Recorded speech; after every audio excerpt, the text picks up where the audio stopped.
Breath of the Wild is a goddamn masterpiece. Zelda is back! That's the fucking trailer!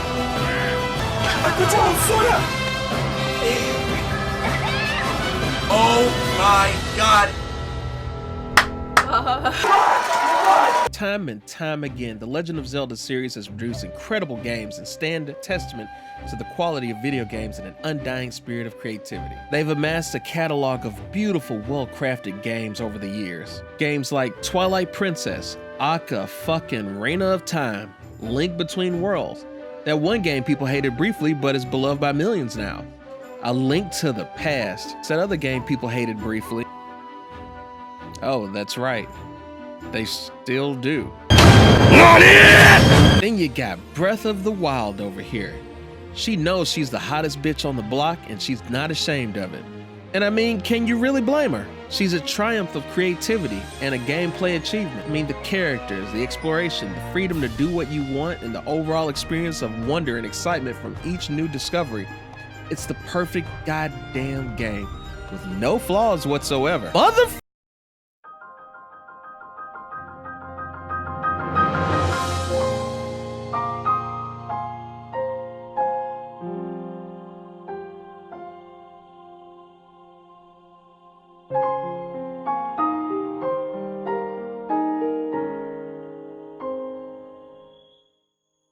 And before my Zelda homies bring out the torches, the only thing the torches seem to actually be good for in Breath of the Wild, I'm going to go over some issues I had with the game and give Nintendo, who clearly watches my videos, I mean, look at that massive sub count. Miyamoto is out there watching. In this video, I'm going to be talking about specifically Breath of the Wild. None of that DLC non-fleshed out champions crap, just a base game. And hey, if I don't lose you through the video to some less than stellar feedback, then who knows? You might take something away from this. Or you can just tell me I'm trash. You definitely don't need a crystal ball to see angry responses lined up along the hill like Braveheart. So with that said, grab your soda pop, grab you some popcorn, your best blankie, and let's just jump into it. I got Breath of the Wild on launch day, day one, ground zero, midnight. Was quite the excited kiddo. Younger me could not believe the day had finally arrived. This was also the day that the Nintendo Switch arrived on the scene too. I could not wait to get that bad boy open. A new console and a new Zelda game. The opening cinematics couldn't be any better for it. We start off with Link being birthed, or dying, I'm not quite sure. Well, I guess, go to the light, Link. Okay, bad advice. But this is a learning process for everyone, so wipe yourself off, Link. We got some criticism to do.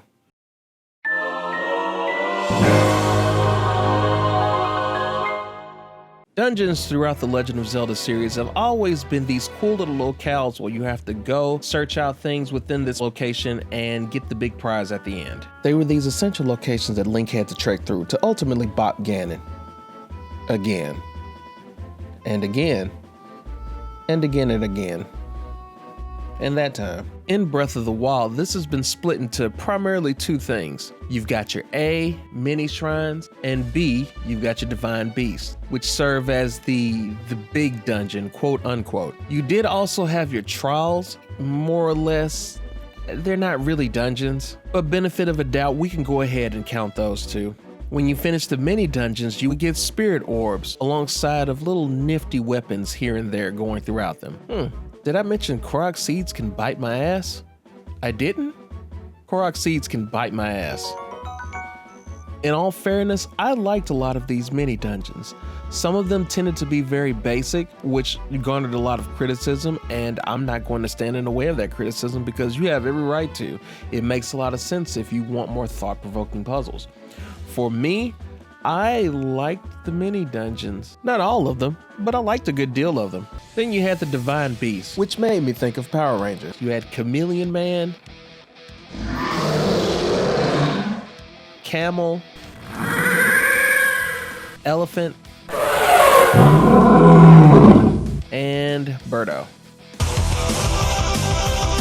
Look, they're coming together! I don't know about you, but for me, only the premise of getting into the Divine Beast was the fun part. The moving story explaining what happened in the past, the elaborate plan to be able to get onto the Divine Beast. You had Jailbait, aka Riju, and you had Mr. Steal Your Girl and guy, Sidon, which, Sidon Poseidon. Is that where he got his name from? Who knows? But the sucky part is, when you got onto the Divine Beast, they just felt uninspired. There really was some creative segments here and there, but they really just felt like chores to me. They just felt like things that were assigned to me to do, like, hey, go move this block so this gate can open. Hey, go move this. Hey, go do that. Which, I mean, you can say that about any game and anything, but in here, it wasn't enjoyable to me. It really felt like chores. I really think what's drawing my eyes to this, though, is the fact that Zelda is seemingly going into a new direction, because you've had to do things like these in the past. Ocarina of Time, Wind Waker, so on and so forth. It's really not much different as far as having to do different chores and tasks, and I'm really not a fan of at times. If I was to offer any advice on the Divine Beast going forward, what I would say do was 1, let's keep the backtracking to a minimum, and 2, let's take a cue from Mario Odyssey. In Mario Odyssey, you can pick certain levels of difficulties of moon casually throughout the journey. You got your easier moons that are there for you. You got your slightly harder moons, something that you kind of have to work for, and then you got your super hard moons to where you really have to work for it. Let's take that and apply that to the Divine Beast in Breath of the Wild.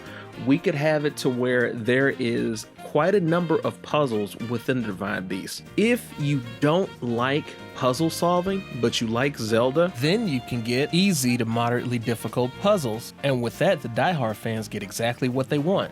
People really get a kick out of that aha moment when you finally figure out something that's been driving you insane, and it's an understandable feeling. It feels really good to figure out things. It can be pretty euphoric. So on and so forth. That way we can all have our cake and eat it too. Choice is pretty good. Not too much choice, but just enough choice. I think I could actually forgive this a lot more if there were different theme-related dungeons in the world. I mean, think about it. To be able to break up the repetition, we could have a forest temple, a fire temple, a light temple, a shadow temple, which, I forgot how fucked up this place is. This place was made by the royal family, wasn't it? Or was it made by the Sheikah? Either way, it's connected to the royal family. And, yeah. It's pretty messed up. And you guys are sure that Ganon is evil? And before I continue with this statement, I'm not saying to rehash old dungeons. Not by a long shot. You know, let's keep it new, let's keep it fresh, and let's keep it with this general theme of exploration. These temples that I propose to you are not even necessary. What I would like to do is have them have cool little rewards on the inside that also have minor sub-stories within them that can be related to the story in some and can be completely irrelevant. And it can be just a fascinating distraction from the main story. Nintendo, Bubby. I know I'm being a greedy dickhead asking for more in game when you don't try to pull an EA in your games, but because I would go through some of the labyrinths and think, oh, is that it? Let me guess. It's another shrine, isn't it? Haven't seen that before. I mean, take a look at this. Some underground caverns like in Skyrim. Look at this. Oh, well, I mean, don't look at the bugs and glitches. Look over here instead. You have these deep caverns full of mystery and lore. Something for any Skyrim player to just sink their teeth into. Considering the fact that a lot of inspiration came from Skyrim, which ironically enough, that inspiration for Skyrim would have come from Legend of Zelda, considering the fact that it is a predecessor to Exploration now. But let's take that inspiration and add it into the dungeon design, to have tomes, books, and random creatures show up in these dark, wet dungeons that seem to have been abandoned for eons. Let's paint the picture here. Set the stage. You as Link are going into a place that you have never been before. It's a dark, hidden palace that is hidden by shrubbery and overgrown grass and whatever kind of vines and stuff there are out there. As you push open the front door, a little breeze comes through. You can actively see this breeze come through. And as you push it open, you can hear faint noises in the background. It makes you wonder, should I go in here? I think I'm going to die if I go in here. And since you're the player and you have no concept of death since you're playing a game, you push on anyways.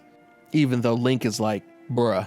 Now, as you explore through this hidden palace, How awesome would it be to see something like a horde of badass mofos that we've never seen before, since our expectations are to see one of the same enemies we've already seen. Even more so because of the nature of the beast, say for instance them only being able to live in very dark places. This is the location that they're centralized around, or most so centralized around locations that are constantly dark, so they would be relegated to cavern and just deep dark dungeons. And it's definitely not like this is a new concept to Zelda. We have quite a few baddies that are like that. This creepy ass hand, this unholy sick abomination, which looks like an aborted nightmare. I'm gonna eat that hairy leg. But in a world like Breath of the Wild, there's so many chances and instances to have such unique and diverse storytelling dungeons. And if I were to implement any one of these dungeons, I would definitely use Hyrule Castle as a model for how dungeons should be. Hyrule Castle, ironically enough, is the crown jewel to how dungeons really should be. And I really wish the Divine Beasts were done just like it. I mean, think about it. There are a ton of places to explore and see in the castle, many weapons and items to pick up, new areas and secrets to come across, walls that can be blown up and make different passageways, plenty of baddies. I freaking love this castle. It's the Disneyland ride of Breath of the Wild. Hopefully the King of Hyrule doesn't try to buy everything in sight. For dungeons, let's revisit the Odyssey approach, but instead it's centered around locations. Although it would take a ton more dev time in comparison, I think Breath of the Wild, or at least a sequel to it, or whatever the next Zelda game is going to be, should take this kind of approach to its dungeon design. Let's have dungeons that are very easy to find, that are just in plain sight. Let's have dungeons that are, they're just peeking out just a bit from the landscape, just enough to pique your interest or anyone, that they have an explorative mindset. And then let's have very intricate dungeons that you could easily miss and pass up on your journey. There were so many open spaces and little crevices that easily could have housed some kind of ruin or dungeon or something that it's just begging to be explored, but it's just something that we didn't get. Sucks. That's a real shame.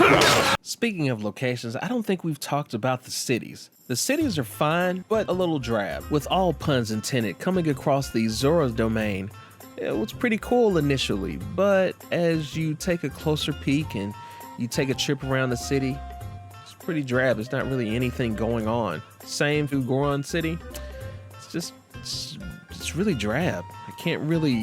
I don't even remember anything in particular that happens in those cities other than small quests here and there, which is for the most part expected. They're just really drab. They're not really memorable. To fix this, what I would do would be based off of development time as well. I'd say either A, if you're going to have few cities, then they definitely need to be fleshed out as much as they can. But if you want to do it on a sheer numbers game, we could add some more variety to that too. Because again, you can't tell me how civilization works, that you're just going to have this city, this city, this city, this city, and maybe like one or two more cities. There should be a bunch of small settlements here and there, considering the fact that Hyrule has been in play for what I'm assuming is thousands of years. Considering the fact that one of the concepts was going to be UFOs and aliens in Breath of the Wild, why not have a city that is in the clouds? Or have a city that's in the sea? How awesome would that be to have a Legend of Zelda where you have a Atlantic style city in play? Yes, you have Zora's domain, but that's above water. I'm talking about something that's underneath water. Speaking of above water, let's have another species, or we could even have Hyruleans that are specialized, live out on the water. Fun fact, there is a tribe in real life that actually makes their homes above water, like literally just standing on sticks. What they are able to do, they are able to go underwater and hold their breaths for up to 5 minutes, when I can't even do that for 30 seconds. These unusual people will be great inspirations for another location in another Breath of the Wild game or a future Zelda game. A completely unique culture with a perfect excuse to be out there because Ganon. Now, I've thrown out a ton of ideas, but the best way to make exploration great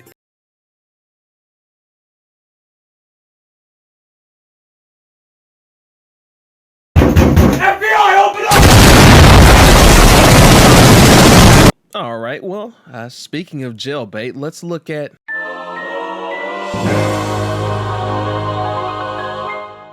While messing around in Hyrule, I have talked to many characters. Like this guy who looks vaguely like Iwata. Alright, got a little choked up there.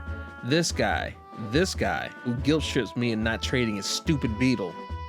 It's a bad deal, you freak! I'm sorry, Beetle. I love you. But put on a damn shirt. This ain't JoJo. Or this kid sending me on a fetch quest. Or these catty skanks sending me on a fetch quest. Or this asshole assaulting me in the countryside sending me on a fetch. You piece of shit. And I know what you're thinking. It's standard in many games to be done with characters once their fetch quests have been completed. But that's just sad, and it doesn't have to be this way. Because to be honest, there's so many fantastic and memorable characters that really deserve more shine and to be fleshed out more so than they were done initially in the game. It just seems like a waste. Like, Breath of the Wild does a really good job of having characters in it, but it's right at the verge, it's right at this cusp of making me actually care about these characters' well-being. For the most part, I'd actually say that I do, but it teeters on that edge.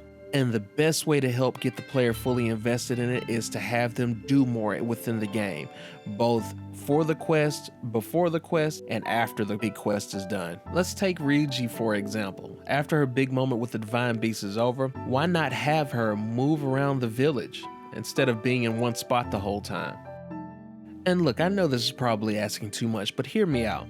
The more prominent or based on the conveyed personality, give them a ton of different dialogue and allow them to move around. Some characters do, but I mean move around. Like have Riju visit the Zoras for some diplomatic mission or something, with a ton of guards, or a caravan with over 20 different situations programmed in. I doubt all the kingdoms remain separate and don't trade. I mean, hell, do you have a Goron in the Gerudo village? Of course you do. But situations like these, and where you would see characters in the city traveling, make the world seem genuinely alive. Have key characters when the quests are done going about their daily lives, or trying to help Link, or even going on their own unseen journeys. Because in all honesty, these characters deserve more than what they have. Like what, 20 minutes to 1 hour of time to shine? Then everything they are, everything they will be, doomed to generic dialogue. Even have them have you do dumb fetch quests every now and again and tie it into different locations or what they're allegedly doing, like gathering firewood for Gerudo characters in the mountains, or unblocking the waterway in the Gerudo village, killing monsters heading to the Zoros periodically to help the guards out in protecting the city. Have any supporting characters do anything? Their friends or family can tell you where they went off to and you can just fast travel to them. I wouldn't mind escort missions either if they are worth the effort. If someone is going to slay monsters threatening a small village or a camp, then Link can accompany that NPC as he or she, we're progressive here, goes and fights those monsters. Not only that, but what if she even had help? And yes, you can say, well, if you want help with that, then you can just go find a wolf amiibo. By the way, good luck with that. But I think it's something that's a long time coming. I'm all for the one-player experience, but man, how fun would it be to be able to bring someone along with you? Even if they're an NPC, I think it'd be really awesome to do that. I think it'd be really awesome to show other people want to actually save Hyrule other than just, can you do it, Link? Can you do it, Link? Can you do it, Link? Another Rudo, another Zora, another Gerudo with you, or another Hylian. Now, yes, you have had Navi and you've had Midna in the past, but I mean a companion that can actually fight alongside you. That would be pretty awesome. Just up the enemy count in the world, up the mobs a bit, and that would offset it. That would be really cool to ride in a battle and have somebody or somebodies with you. Link's like, come on in, the water's painful. And on a completely unrelated note, this world needs a Brock Samson. I need a Brock Samson to come with me on my journey. Good God, what's he doing now? Even having guards fight monsters every now and then would really make the world feel alive. This is something that also happens in Skyrim, something that I was also hoping would happen in Breath of the Wild, but it never quite happened. You do have very sporadic, like the same couple of people fight the occasional bokoblin here and there, but it's just, that's all there is. How awesome would that be to be able to see guards take on like really big monsters? I've even gone so far as to try to set up the fights myself, but when you get the baddies to reach the guards standing at a particular station, they just turn around and avoid it. You would think those kind of monsters would just do whatever, but apparently they are, they're scared of the guards. The guards are standing there like,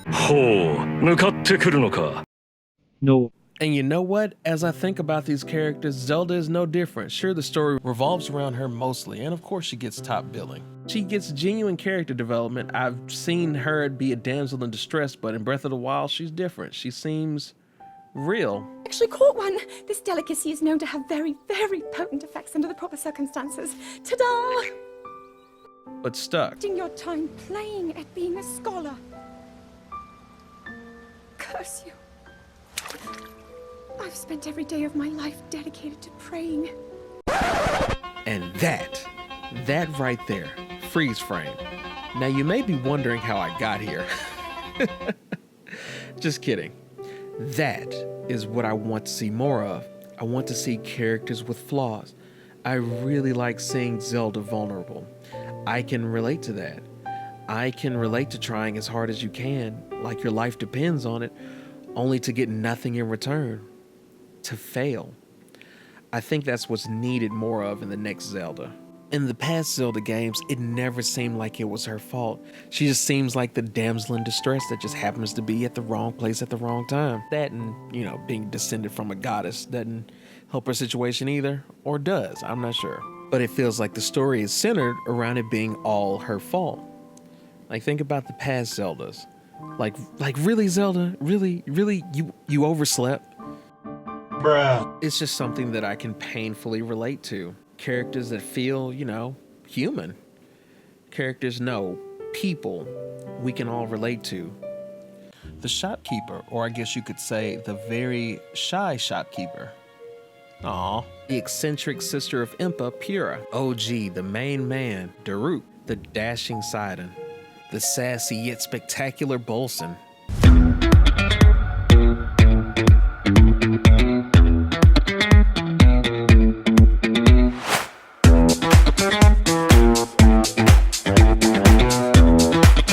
You are a beautiful and talented queen.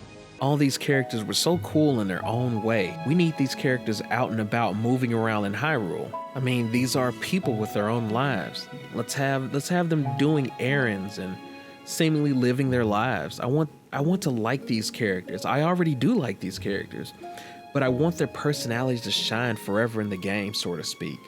I want to be concerned about their well-being. I want to help them with their unsolved personal issues. I want to talk to them over time. Going on trips to collect things we could even do things like mini games. And if the player wants something for their time, give them rupees, give them a host of new weapons and skills, and supplement any hangout time afterwards with easy to farm mini games. Maybe Hudson wants to go fishing some days. God damn it, Hudson, I'm busy right now. Maybe Teba, after all things is said and done, wants to hone his skills at the flight range, and he's like, hey Link, you want to come along? Or maybe Riju wants to go sand surfing. That actually sounds pretty fun to me. The player and the character can compete, or they can work together. Say, needing to clear out enemies out of a specific area, just like the friends you see as family in your life, if you have any friends. You bond over situations, activities, and trials to overcome. If I spend 20 hours getting my ass whooped on by a mini-boss with another character, the beating will bring us closer together. Give me more of that. And for God's sake, put it in the present. Could have had a Daruk and Link team up. How sick would that be? Or we could have had a Link and Mipha team up, which I think you could find that online somewhere. But damn, Daruk and Link. God, that would be... God, that's an awesome idea. It makes me so angry. Make the quest fun, make them unique, make it worth it, and make them feel alive. Something needing to be fun. I guess that brings us to...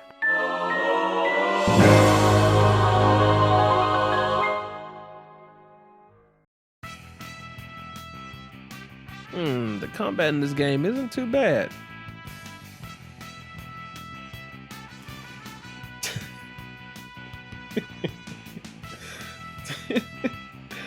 Oh, piece of shit. Oh shit. Breath of the Wild's combat is very good, but just like anything else, too much of a same good thing can begin to be repetitive. I'll just avoid you. I mean, come on, this effeminate looking badass surely knows more moves than the generic slash attack 1, 2, and 3, or poke, poke, and poke. Maybe a spin attack, but that's it. And also, of course, you've got this flurry rush thing. Some people like it, some people hate it. I myself don't mind it, but Nintendo, I see what you're doing here. You got me feeling like a big kid now. I do feel like a dumb kid, like, yeah, ma, I'm a big kid now. Also, if you mess around like me and wander into places where high-level armor sleeps in the beginning of your game, bam, you would be unstoppable and it'd make the game pretty boring. My suggestion here, I would offer more variety of fighting abilities, both for just regular attacks and for flurry rush bonus attacks. I would dare say take some inspiration from Bayonetta. Now, I don't expect Link to be as flashy and as acrobatic seductress like Bayonetta. Well, at least not the flashy part. Our trap's gay. But Link is a warrior. He can do more than just use his squeezing arm. Like, seriously, think about it. Through all the fights and all the experiences, has Link never thought, I'm gonna kick the shit out this thing? Just like the Stalfos that teaches Link, or Link teaching Link? But hey, that's just a... You could have an instructor there, a martial arts sensei that can teach Link new moves as he goes along. And the player can perform these moves by a number of different ways, whether it be related to motion controls on the Joy-Con or even on the Pro Controller, or a combination of button sequences. Like I always say, give options to the player. When you do these different sequences or motions, they make different combos happen. And of course, it doesn't have to be as fast as Bayonetta, but Link should have more moves than a couple of different swings. It's not very cash money, Link. All this battle experience and you break out the same hits like a professional dancer, but they just break out the shuffle each time. Tell me the truth. How proficient are you right now wielding that sword on your back? How awesome would it be to have Link do a sort of jabbing maneuver, or even some kicks? Or even more awesome, have him do a boss-ass takedown move. Dare I say, a jujitsu move. Make the combat more interesting.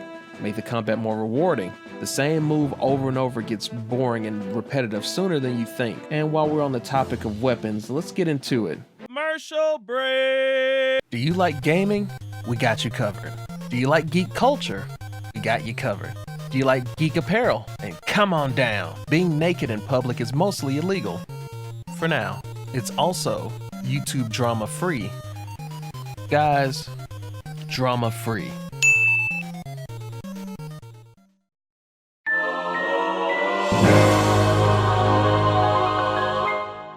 After playing Breath of the Wild for hours and hours on end, I figured out a very important fact. Hyrule weapons are made out of glass.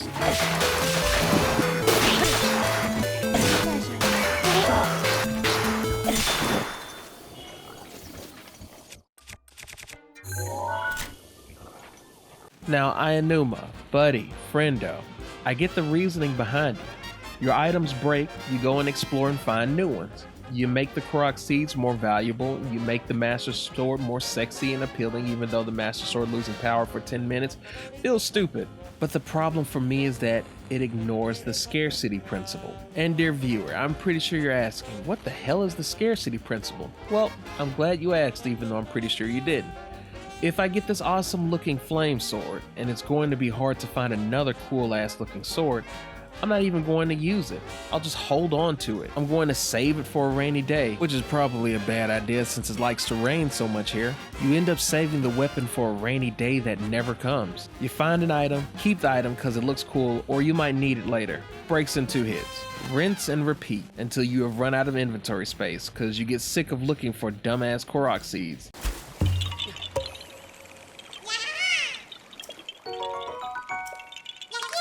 They were fun at first, but now it's pissing me off. You like that? You like that? You think that's cute? You flying piece of sh**. You know, that's probably how Ganon won in the first place. Everyone's weapons kept breaking because they're made out of plexiglass and duct tape. Items and weapons should make you feel more powerful and be fun to use throughout the game. I mean, I don't know, find one in one of those unique dungeons, remember those things? Here are my suggestions for the weapon situation. Let's have a leveling up or a skill tree kind of situation going. Again, we could use games like Skyrim to set up the leveling situation, which would make collecting new weapons more fun and more compelling. Here's another idea. Let's have a Master Sword equivalent, but for the other weapons. A Master Sword style trident, a Master Sword style spear, even a Master Sword style boomerang, and more weapons. Hell, smacking someone with a bokoblin fang would probably be really satisfying. But I'll take your brother's tooth and smash you on the head with it. We could have like a Breath of the Survival situation going, picking up other monsters' items and beating the others down with it. But hey, let's take it a step further. Here's another idea. Let's make some Guardian created style brass knuckles. That would be neat. But let's not stop there. Let's throw some nunchucks into the mix. Throw some sides in there. We could turn Link into an honorary yeah, like no really. Give him a bow staff with some creative and clever moves with it. Give him like a Shaolin fighting style. And since we're doing all hypothetics, we might as well go crazy with it. Let's throw some tiger hooks in there. Let's throw a 3-section chain staff in there. You think you could do these things, but you just can't. Casual verse. Is that really too much? I guess fair enough. One thing we can all agree on though is that the player would definitely not get bored with all these weapon types. And considering the fact that Sheikah being in the game with their sickles along with some Asian inspired themes including that dope ass shamisen solo,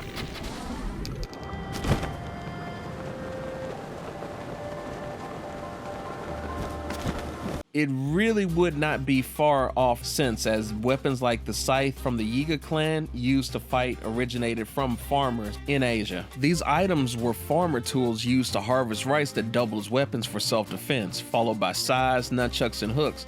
I'm paraphrasing because I'm a dumbass at history, but you get what I mean. Link is dressed like a damn ninja. Give him some ninja gear.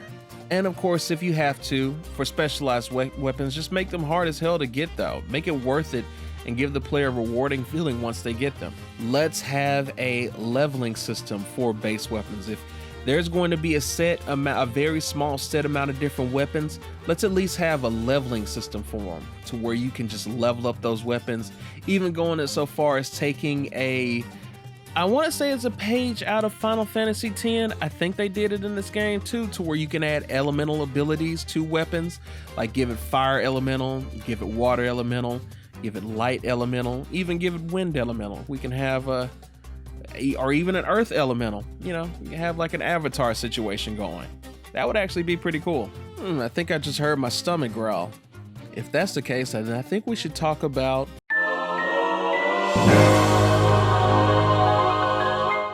everyone can cook, but not everyone can cook. We all gotta learn how to cook sometime, right? What better way to learn than with a cookbook? Why is there no recipe book in Breath of the Wild? Link's got 2 hands, right? Write that shit down.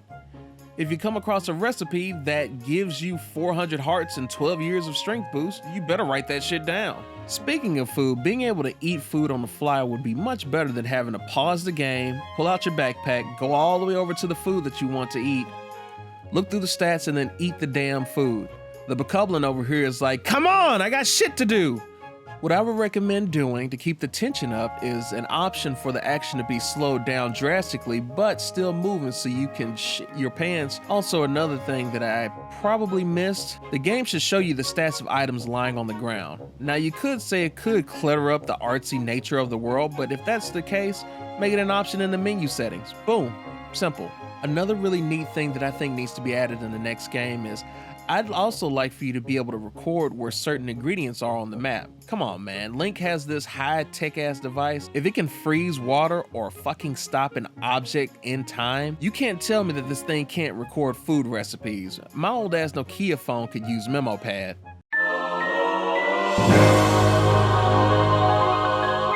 Fetch quests fucking suck. Am I right or am I right? I'm kind of right. When they are done wrong is when they suck. There are usually 3 things that happens when you're doing a side quest. You bop a baddie. My eyes! My eyes! You do some random crap that opens a shrine. And then you fetch, doggy. And then you fetch, doggy. And then you fetch, doggy. And then you fetch, doggy. And then you fetch, doggy. Go get the stick. Well, from my own experience, now I see why you won't fetch for me. Get the goddamn stick, you little. And then after you do the quest, you have to ask yourself the question, why break my beautiful weapons on a quest that will give me some dumbass bananas when I can just get them from these pricks? The quest should be more enjoyable, or the reward should be better. Aw, look, it's true love. I hope Ganon is reincarnated as your first kid. There are a few fetch quests and shrines that do give you some pretty good items here and there, but to me, it just doesn't happen enough. Let's do a real life side quest. Going to the gym. If I go to the gym, do I want to wear myself out with no payoff? That's no fun, it sucks. Like, I don't want just rupees or random generic foods that I can make myself, or foods and ingredients that I can find around the map. If my Sheikah Slate had the ability to save the location of those items. But hey, I guess it's not so bad. We do have some fantastic music to listen to on the way.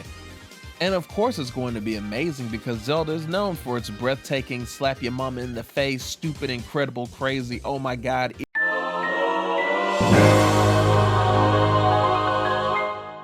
So Breath of the Wild soundtrack is pretty open to mixed reviews. Mr. Aonuma, I take it you were going for a more subtle approach, huh? Want to make me feel like I'm in the middle of an Eastern market? Want the music to gallop along with me? Picture yourself exploring the countryside? You know what, to be honest, I actually can picture that with this music. A gentle wind blowing through your hair, telling you it's beautiful outside. You couldn't just let me have this, could you? One of the many things that Zelda is known for is its music. Like, you don't release anniversary music albums for a game that has stale-ass music. If you're familiar with Zelda, the music has to go hard. Do that in training, but you can get your ass killed out here, man. I'm gonna show you real music.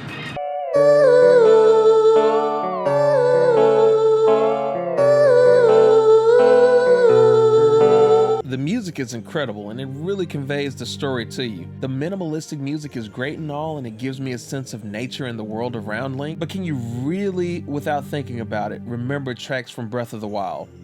What do you remember from Ocarina of Time? Everything.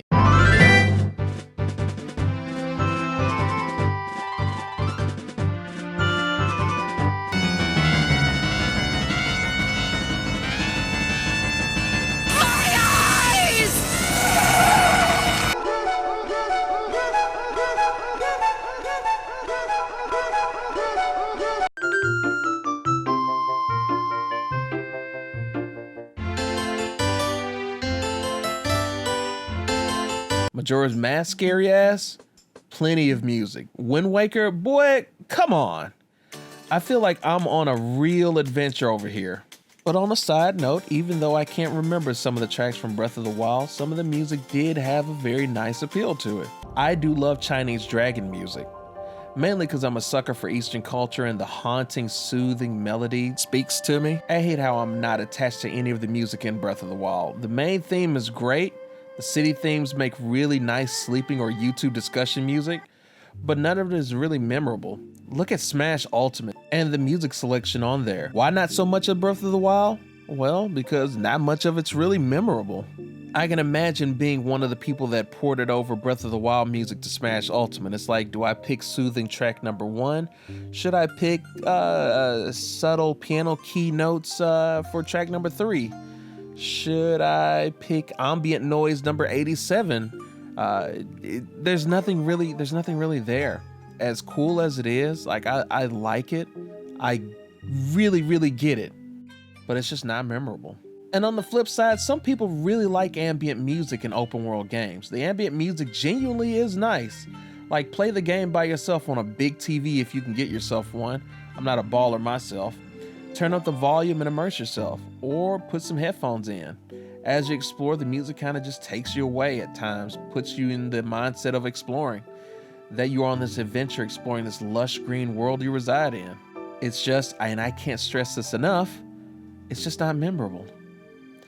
But never fear, young lad. Let's have Zelda have its cake and eat it too. Let's have ambient music for the countryside and very minimal parts, but more character-defined portions of the story, locations, and situations should have the music reflect and really give the character its own vibe and personality of their own. They do it some in Breath of the Wild, but I don't feel they do it quite enough. And while some more music would be pretty great on our adventure, does anybody else hear that?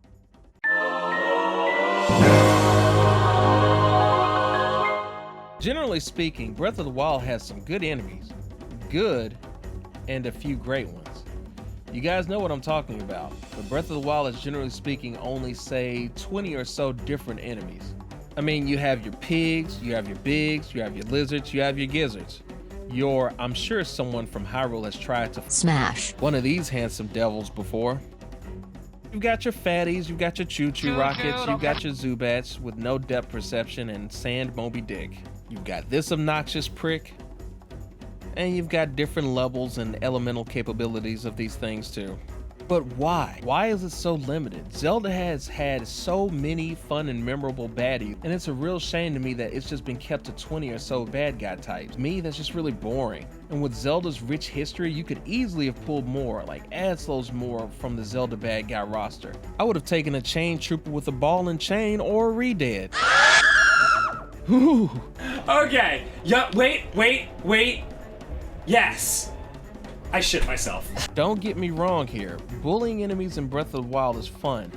Really fun. You have no idea what's in store for you, do ya? Bye-bye. But man, there's like 400 versions of Bokoblins and Lizalfos. It just gets old after a while. Let's get some more enemy variety in the next Zelda. Not only that, but let's get some more enemy variety in the sub-bosses and the bosses. We could have thrown in some classic Dodongos. These were the homeboys of the Zelda enemies. Koloktos, or however the hell you say that. It was such a cool enemy. And oh my god, the Iron Knuckle.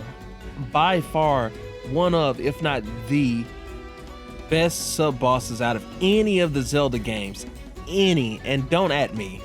Going into the labyrinths, there really should have been some darker enemies. Give me a Stalfos, or give me a Dead Hand. Alright, actually keep the Dead Hand. There's so many different biospheres that offered such an opportunity for different varieties of life and bad guys. Bad guys that make you have to use strategy to beat them, not the, oh shit, there's a ton of them this time, but I hope your weapons don't break, and you just shy away from fighting them, because again, the weapon system encourages you to just hoard your best item. But man, how awesome would it have been to have such enemy variety, some sub-boss variety. Not like these fucking Blight Ganons. I'm so sick of this.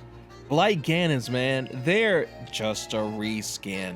Fighters they're based on, so pick whoever you enjoy most. As you can see, depending on your settings, you can either display all Echo Fighters separately on the Fighter Select screen, or stack them with the fighter. Aonuma, baby, sweetie, we gotta talk. Why would you make sub-bosses in such a pivotal role reskins? Zelda has had very imaginative enemies throughout the years. What the hell is with the Blight? Come up with more new monsters as imaginative as the Zeldas that have happened beforehand. So much enemy diversity. Like, think about it. You're walking along in the pitch black forest. You're searching around trying to find things, and you come around a corner. It's quiet. A little too quiet. You hear some rustling. You hear some strange noises across the way. And then suddenly, ah! Oh, aren't you cute? Ah! Say that again. I couldn't hear you over the sound of me myself. Yes, you betcha. That horrible monstrosity that you see in front of your screen right now is actually one of the potential designs for the Guardians for Breath of the Wild. Of course, the final product is never like the prototypes that you make for it. This game could have had a lot more darker diversity into it. We had a really cool Guardian design, and we had this freakish nightmare fuel. Now imagine this thing scaled to Link, just in the dark. Imagine that. But you know, as much as this freaks me out genuinely, and as terrified as I would be with this in the darkness, or any one of these things coming at me in the darkness, or any dark part of the world, I would fucking love to have it. I would love to have it so much. It gives me a straight up Majora's Mask vibe, and that would be something that would be really cool to have in the next Breath of the Wild, or next Zelda, or whatever the hell they decide to call it. And while we're speaking on diversity, this has got me thinking. And Nintendo, this may not directly be associated with enemy diversity, but let's get some customization for Link. Link has been the same way for 30 years, I'd say, 31, 32 years. Let's fix that. Let's give some customization to our boy, or let's make him a girl. I know people like to get up in arms about something that's being changed. I'm not saying to make it a definite change, just make it an option. Make it to where you can make Link the way that you want him to be, so he can represent you. I mean, after all, silent protagonist, he's representing you, right? Whew, I've done quite a bit of talking, so let's go ahead and get into the end game of this.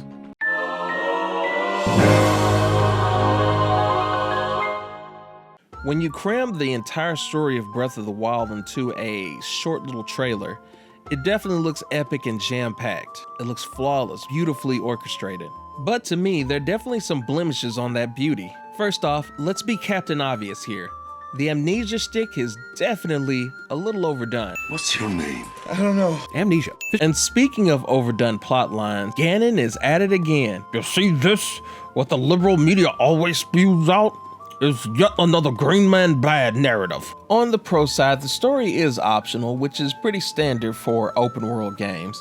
I should know this because I dicked around for the first 50 hours of me playing. No, like seriously, I did not do any of the story in any way, shape, or form. I just messed around. If you want to go straight to Ganon and get your ass pushed in, then you're definitely welcome to. The characters, what little are shown off, are more than entertaining for your time spent with them.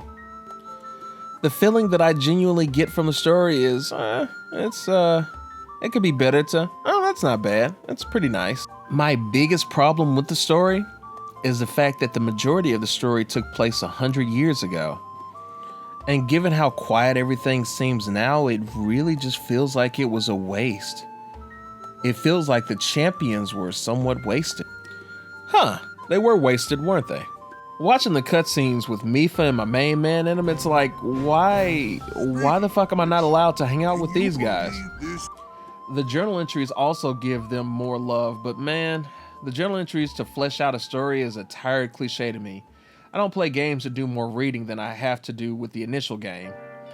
Not only that, but the truth is, even if it seems like a small complaint, the champions deserve more love and screen time than currently allowed. And everyone that bought Breath of the Wild is not going to read all of the journals. They just aren't going to do it. They're more likely to see the cutscenes than they are any of the journals at all. It may come across a few here and there, but they're not going to get the full story. And I guess they don't have to get the full story to enjoy the game, but considering the fact that these characters are so cool, so great, so interesting in their own right, they just deserve more. Even if they're just concepts and not even real, they just deserve more. But in short, this is why I'm against off-screen education. You've got the mother-daughter nature of Zelda and Urbosa, which should have really been in the main game. And all of this could have been resolved by starting the game in the middle of or even before the big battle, the big war, the big conflict, whatever you want to call it. Just imagine, Breath of the Wild could have been extended to a sequel. We have no idea if they're going to do a sequel to the game or not, but this easily could have been extended. What if the ending was seemingly a game over, but still the ending of part 1? Champions and woman voted best person to be snoo-snooed by. Do your worst. Seem to have the situation under control. If they had lost at the end of Breath of the Wild, that would have been painfully impactful. It would have been so good. It would have been easily be one of the most memorable Zeldas of all time, ranking up there with Ocarina of Time and Nightmare Fuel. And you could say that probably would have been too depressing, but Zelda is no stranger to tragedy. We managed to connect with the champions through simple cutscenes from the past, and the cliche notion that the heroes all win in the end would set the player up and the community up around Zelda to think, yeah, it all ends well, right? Right? Wrong, fucko. Champions died, Link gets his ass wore out so bad that he has to sleep it off for 100 years, and Zelda's left on hold. You know what? I have another what if for you. We could have explored this even more. What if Ganon was the good guy fighting off evil? For example, and Impa, thank you, because you actually made me think of this.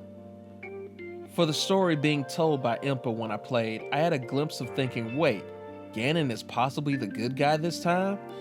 Because this does not look like Link. If anything, it looks more like Ganon. So what awesome events could have happened if it turned out that the Triforce of Power was associated with being a good guy? That would turn Zelda on its head. And think about Wind Waker. When you really think about it, was Ganon really even evil? He looked tormented more than anything else, and he had plenty of chances to game end Link. But instead, he chose to spare them.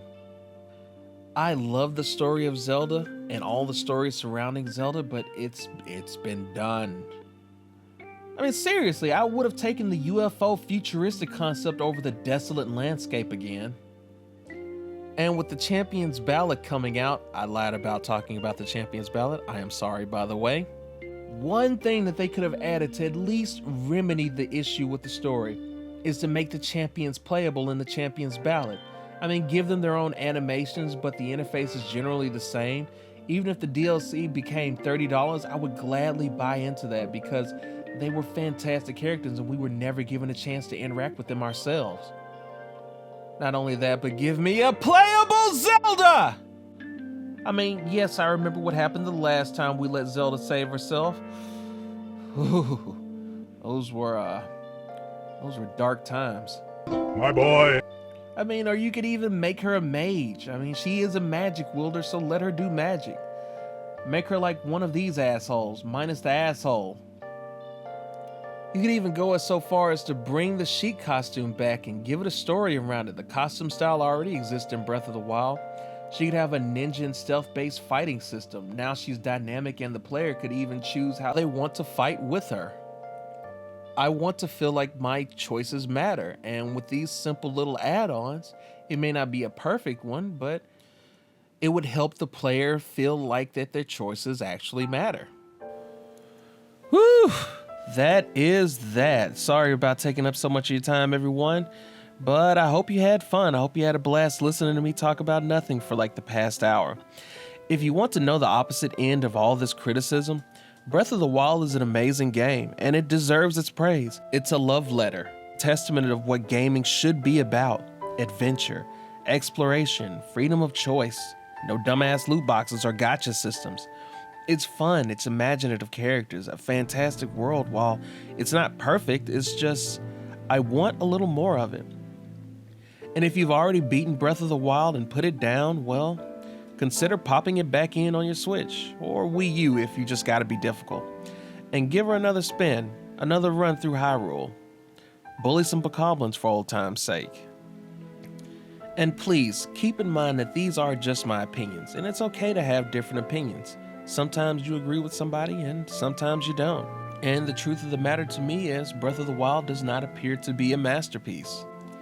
Perfection definitely isn't always as great as it sounds. The perfect being, you said? Well, I have to tell you the honest truth as I see it. In this world, nothing perfect exists. It may be a cliché after all, but it's the way things are. That's precisely why ordinary men pursue the concept of perfection. It's infatuation. But ultimately, I have to ask myself, what is the true meaning of being perfect?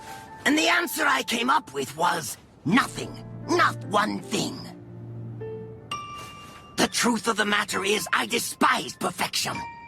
If something is truly perfect, that's it.